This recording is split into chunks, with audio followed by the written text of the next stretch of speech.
तर नमस्कार मित्रांनो, मी आहे रोहिणी सिरसट। तर आज मी तुम्हाला हे सांगण्याचा प्रयत्न करणार आहे माझ्या व्हिडिओमधून, जर तुम्ही लाईव्ह घेता तर तुम्ही 18 वर्षावरील किंवा 18 वर्षाखालील अशी लाईव्ह घ्यायची, म्हणजेच की तिथं तुम्हाला काही ऑप्शन येतात। तर तुम्ही कसं, तुम्ही आहात 18 वर्षावरील तर तुमची लाईव्हसुद्धा 18 वर्षावरीलच असावी का नसावी, हेच मला तुम्हाला ह्या व्हिडिओच्या माध्यमातून सांगायचं आहे की तुम्ही काय केले की काय होतं हेही मला सांगायचं आहे आजच्या ह्या व्हिडिओमधून।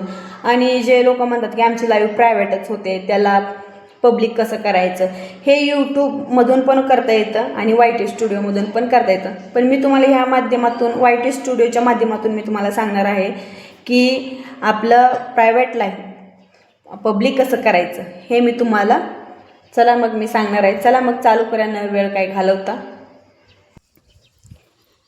तर बघू शकता, हे आपलं यूट्यूब ओपन केलेलं आहे। आता तुम्हाला फक्त मला हे सांगायचं आहे की 50 सबस्क्राईबच्या वरती गेल्यानंतरच आपलं लाईव्ह चालू होणार। तर आता आपण याचे सबस्क्राईब चेक करूया, म्हणजे तुम्हाला समजून जाईल।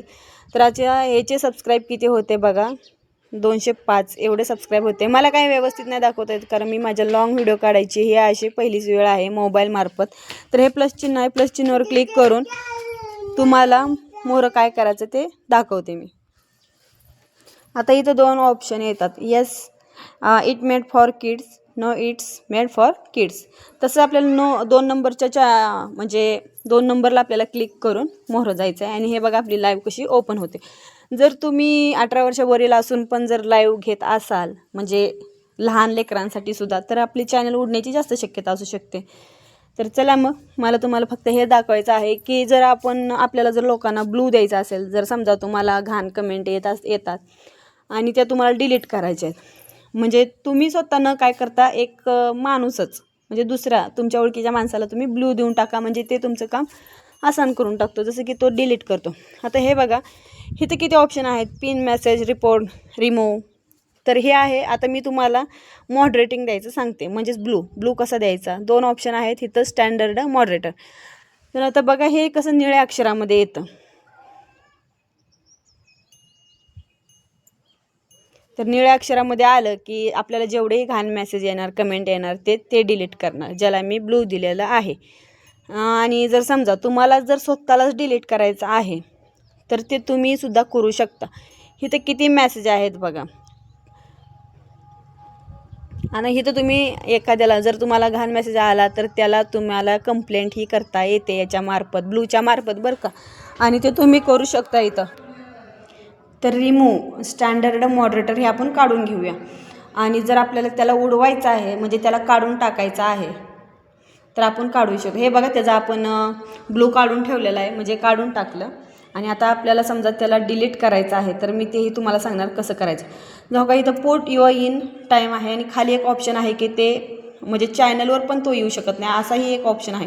तर बघा मी कसा त्याला टाईम आऊट देते, 24 तासासाठी। त्याला ब्लॉक नाही करायचं, टाईम आऊट देऊन टाकायचा, म्हणजे तो नंतरनं येणार, दुसऱ्या दिवशी पण येणार, पण आपण शक्यतो टाईम आऊटच द्यायचं, कारण ब्लॉक केल्याने आपल्या चॅनलवर सुद्धा फरक पडू शकतो।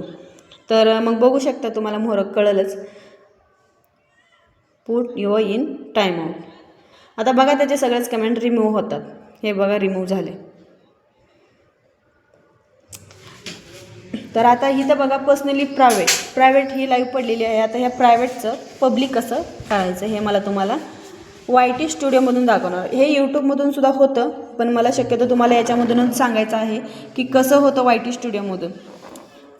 आता ही YT स्टुडिओ ओपन केलेलं आहे आणि आता आपण डायरेक्ट इथं खाली बघा किती ऑप्शन आहेत, 5, 1 2 3 4 5 असे 5 ऑप्शन आहेत। 2 नंबरच्या कंटेंटवरती जायचं, खाली आहे।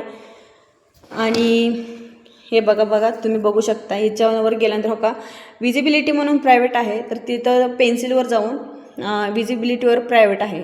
आता इथं किती ऑप्शन आहेत, पब्लिक, अनलिस्ट, प्रायव्हेट असे 2-3 ऑप्शन आहेत। तिथं पब्लिक करून टाकायचं आणि सेव्ह करायची, झालं। सोपं आहे। आपण खूप काही गोष्टी अवघड आहेत म्हणून बसतो, तर ह्या खूप काही गोष्टी सोप्या आहेत, फक्त आपल्याला माहीत नसतं। पण एकदा जर माहीत झालं तर आपण मोहरंही जाऊ शकतो। तर थँक्यू आपली ब्लॉगिंग बघितल्याबद्दल, बाय।